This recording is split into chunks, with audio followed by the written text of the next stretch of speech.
నేను మీ Rajesh. Welcome back to our channel. ఈరోజు వచ్చేసి మనకి 16/1/2024 సంబంధించి కరెంట్ అఫైర్స్ అలాగే ముఖ్యమైన టాపిక్స్ డిస్కస్ చేద్దాం. కరెంట్ అఫైర్స్ అనేవి మనకు ఎనీ కాంపిటేటివ్ ఎగ్జామ్ సంబంధించి మనకి ఇంపార్టెంట్ వన్ కాబట్టి ప్రతి ఒక్కరు కూడా కరెంట్ అఫైర్స్ మీద ప్రత్యేకంగా ఫోకస్ చేయాల్సి ఉంటుందన్నమాట. ఈరోజు ఈ క్లాస్లో మనము అంతర్జాతీయ అంశాలు, రాష్ట్రీయ అంశాలు, అలాగే ముఖ్యమైన వ్యక్తులు, ఏదన్నా ముఖ్యమైన పాయింట్స్ అయితే డిస్కస్ చేద్దాం. ఇక్కడ ఫస్ట్ టాపిక్ ఒకసారి అబ్జర్వ్ చేస్తే అంతర్జాతీయ అంశాలు. ఓకేనా. అంతర్జాతీయ అంశాలలో గ్వాటమాలా అధ్యక్షుడిగా సంస్కరణవాది అరేవాలో ప్రమాణ స్వీకారం చేశారు. ఇటీవల కాలంలో గ్వాటమాలా అధ్యక్షుడిగా సంస్కరణవాది అరేవాలో ప్రమాణ స్వీకారం చేశారు. అది ఎప్పుడు అంటే జనవరి 15, 2024న అధికారికంగా గ్వాటమాలా అధ్యక్షుడిగా ప్రమాణ స్వీకారం చేశారు. అతను ఎవరు అంటే బెర్నార్డో. ఓకేనా. బెర్నార్డో అరేవాలో ప్రమాణ స్వీకారం చేశారు. నెలల తరబడి రాజకీయ సవాళ్ళను అధిగమించి తన ప్రమాణ స్వీకారాన్ని అడ్డుకునేందుకు చేసిన ప్రయత్నాలను అధిగమించారు. దీని యొక్క ప్రాముఖ్యత అబ్జర్వ్ చేస్తే డెమోక్రటిక్ అడ్వకేట్ అరేవాలో 65 ఏళ్ల కెరియర్, దౌత్యవేత్త మరియు సామాజిక శాస్త్రవేత్త, ప్రగతిశీల ఉద్యమానికి నాయకత్వం వహించే ప్రజాస్వామ్య న్యాయవాదిగా చూడబడతారు. నెక్స్ట్, రాజకీయాలను పునర్నిర్మించడం. అతని అధ్యక్ష పదవిని గ్వాటమాలాకు ఒక పరివాహక క్షణంగా పరిగణిస్తారు. రాజకీయ దృశ్యాన్ని పునర్నిర్మించడం మరియు లోతైన సమస్యలను పరిష్కరించడం లక్ష్యంగా పెట్టుకున్నారు. ఓకేనా. ఇది మనకు గ్వాటమాలా అధ్యక్షుడిగా ఇటీవల కాలంలో బెర్నార్డో అరేవాలో ఇటీవల కాలంలో ప్రమాణ స్వీకారం చేశారనే విషయాన్ని గుర్తుపెట్టుకోండి. నెక్స్ట్ టాపిక్ వచ్చేసి జెలెన్స్కీ అభ్యర్థనపై ఉక్రెయిన్ శాంతి శిఖరాగ్ర సమావేశం స్విట్జర్లాండ్లో నిర్వహించింది. ఓకేనా.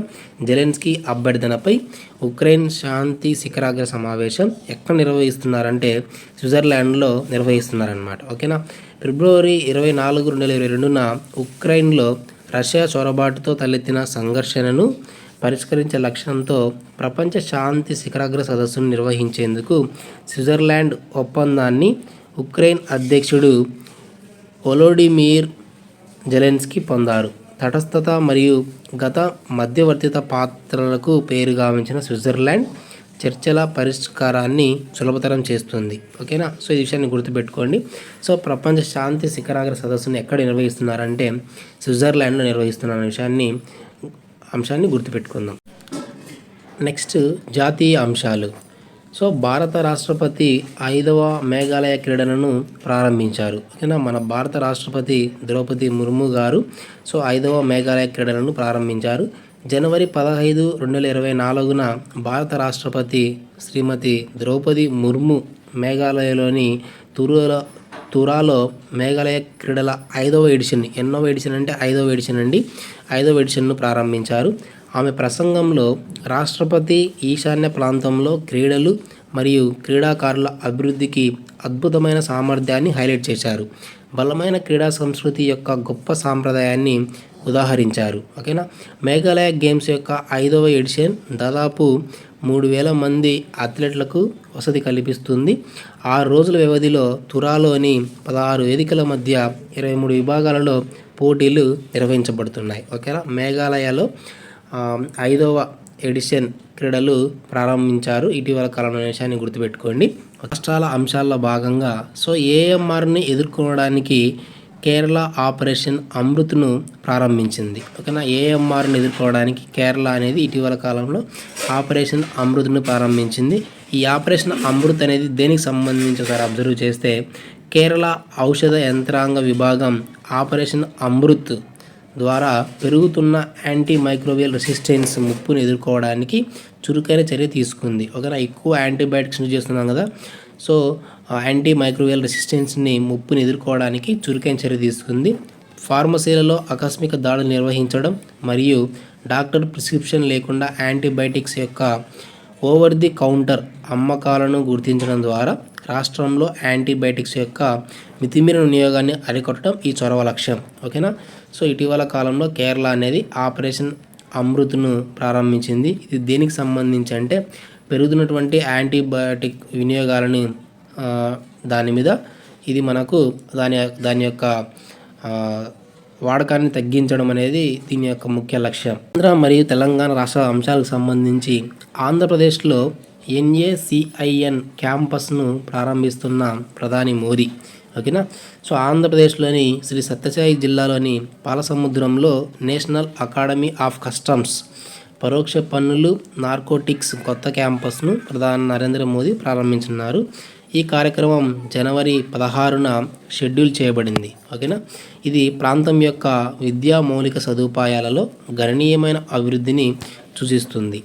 ఈ క్యాంపస్ యొక్క ప్రాముఖ్యత సార్ అబ్జర్వ్ చేస్తే, సో 500 ఎకరాల్లో విస్తరించి ఉన్న NACIN పరోక్ష పన్నులు మరియు మాదక ద్రవ్యాల నియంత్రణ పరిపాలనలో సామర్థ్య నిర్మాణానికి అంకితం చేయబడింది.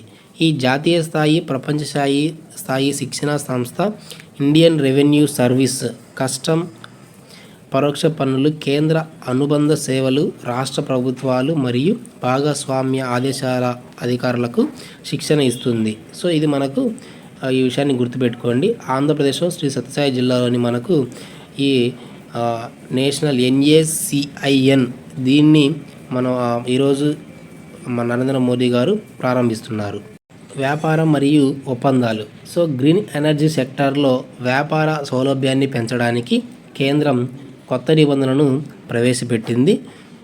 సో పరిశ్రమలకు ముఖ్యంగా గ్రీన్ ఎనర్జీలో ఇంధన నిల్వ స్థాపనను వేగవంతం చేయడానికి మరియు ఇంధన భద్రతను పెంచడానికి ప్రభుత్వం ఈ నిబంధనలను ప్రవేశపెట్టింది. ముఖ్యంగా నిర్దిష్ట వినియోగదారులు ఇప్పుడు లైసెన్స్ లేకుండా ప్రత్యేక ప్రసార మార్గాలను నిర్వహించవచ్చు. ఇది గతంలో జనరేటింగ్ కంపెనీలు మరియు క్యాప్టివ్ సెక్షన్లు కేటాయించిన సౌలభ్యం. ఈ మార్పు ప్రాప్యతను ప్రోత్సహిస్తుంది మరియు గ్రీన్ ఎనర్జీ రంగంలో వ్యాపార ప్రక్రియను వేగవంతం చేస్తుంది. ఓకేనా. సో ఇది మనకు వ్యాపారం అండ్ ఒప్పందాలకు సంబంధించినటువంటి ఇన్ఫర్మేషన్. శిఖరాగ్ర సమావేశాలు సదస్సులు. WEF వార్షిక సమావేశం 2024 బ్యాక్ టు బేసిక్స్ అప్రోచ్తో గ్లోబల్ ఛాలెంజ్లను నావిగేట్ చేయడం. ఓకేనా. సో ఇక్కడ వరల్డ్ ఎకనామిక్ ఫోరం WEF యొక్క 54వ వార్షికోత్సవ సమావేశం జనవరి 15న ప్రారంభమైంది. దావోస్లోని స్థానిక స్విస్ ఆల్పైన్ స్కూల్లో బ్యాక్ టు బేసిక్స్ ఏథోన్స్ను స్వీకరించి జనవరి 1924 వరకు కొనసాగుతుంది. ఓకేనా. WEF 54వ వార్షికోత్సవ సమావేశం అనేది మనకు దావోస్లో జనవరి 15 నుంచి జనవరి 19 వరకు అయితే కొనసాగుతుందన్నమాట. సో 100కి పైగా ప్రభుత్వాలు అంతర్జాతీయ సంస్థలు హాజరయ్యాయి. ఫోరం భాగస్వాములు మరియు విభిన్న వాటాదారులు ప్రభుత్వం, వ్యాపారం మరియు పౌర సమాజ నాయకుల మధ్య బహిరంగ సంభాషణను పెంపొందించడంపై దృష్టి కేంద్రీకరించారు. రక్షణ రంగంలో భాగంగా ఆయుతాయ భారత్ థాయిలాండ్ తొలి నౌకాదళ విన్యాసాలు అయోధ్యకు చేరాయి. ఓకేనా. సో ఒక చారిత్రక చర్యలో ఇండియన్ నేవీ మరియు royal Thai navy December 2023లో Ayutthaya పేరుతో తొలి ద్వైపాక్షిక వ్యాయామం కోసం బలగాలు కలిపాయి. అజేయమైన స్ఫూర్తికి ప్రతీకగా నిలిచే ఈ సముద్ర సహకారం పురాతన నగరాలను కలుపుతున్నందున ఇది చాలా ప్రాముఖ్యత కలిగి ఉంది. భారతదేశంలోని అయోధ్య మరియు థాయిలాండ్లోని అయుతయ శతాబ్దాల నాటి భాగస్వామ్య చారిత్రక కథనాలు మరియు గొప్ప సాంస్కృతిక సంబంధాలను ప్రతిబింబిస్తుంది. ఓకేనా. ఇక్కడ అయుతయ ముఖ్యాంశాలు సార్ అబ్జర్వ్ చేస్తే సింబాలిక్ అర్థం. సో మాజీ అయోధ్య మరియు ఆయుతయ మధ్య చారిత్రక మరియు సాంస్కృతిక సంబంధాలను నొక్కి చెబుతూ ది ఇన్విజిబుల్ వన్గా అనువదిస్తుంది. నెక్స్ట్ వచ్చేసి నౌకాదళ భాగస్వామ్యం. సో భారత నౌకలు కులిష్ మరియు INLCU 56 ప్రారంభ ఎడిషన్లో నిమగ్నమై ఉండగా his Thai majesty ship Prachuap Khiri Khan royal Thai నేవీకి ప్రాతినిధ్యం వహించారు. నెక్స్ట్ వచ్చేసి సమన్వయ గస్తీ. ఇవన్నీ కూడా దానికి సంబంధించినటువంటి మనకి ముఖ్యాంశాలు అనమాట. అయుతయలో ముఖ్యాంశాలు. ఓకేనా. సో ఇక్కడ నెక్స్ట్ ఆపరేషన్ సినర్జీ. సో ఈ వ్యాయామాలు పెరిగిన కార్యాచరణ సినర్జీ మరియు సంక్షిప్తత వైపు ఒక వ్యూహాత్మక అడుగును సూచిస్తాయి.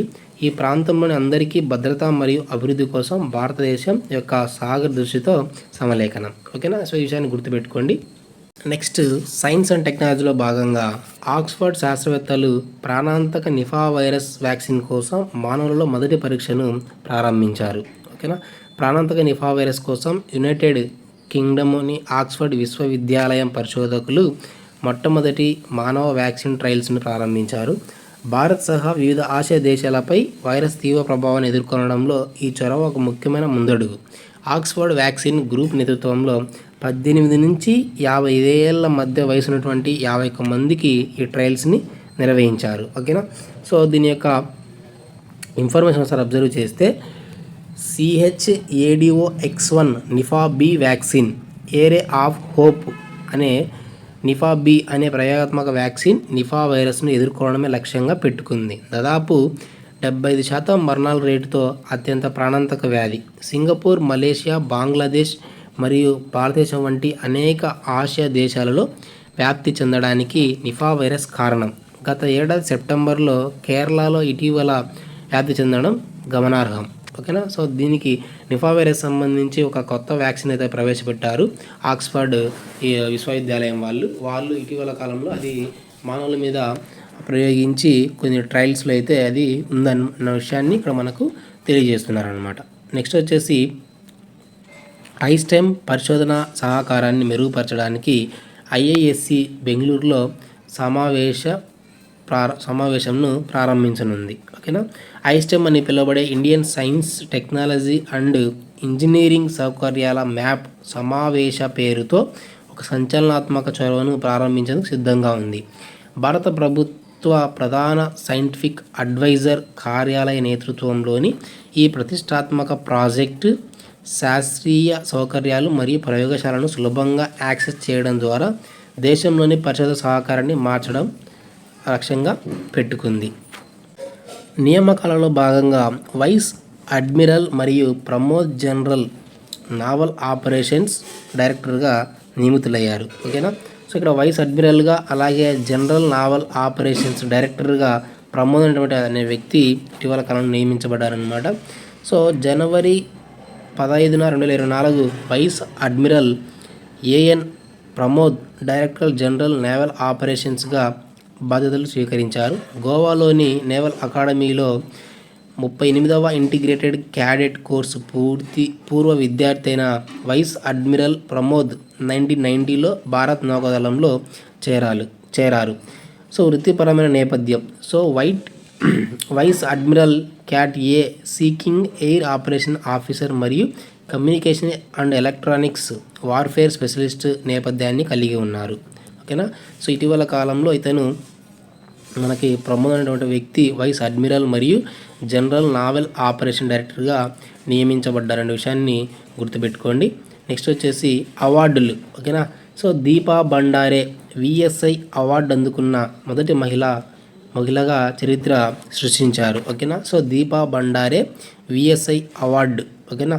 సో కొల్హాపూర్లోని షిరోల్ తాలూకాలోని శ్రీ దత్తా కోఆపరేటివ్ షుగర్ ఫ్యాక్టరీతో అనుబంధం కలిగి ఉన్న దీపా భండారే గారు ఈ వేడుకలో ప్రతిష్టాత్మక ఉత్తమ పర్యావరణ అధికారి అవార్డును కైవసం చేసుకున్నారు. సో మొట్టమొదటిగా ఉత్తమ పర్యావరణ అధికారి అవార్డును కైవసినటువంటి వ్యక్తి మహిళ ఎవరంటే ఇక్కడ మనకి దీపా భండారే గారు. ఓకేనా.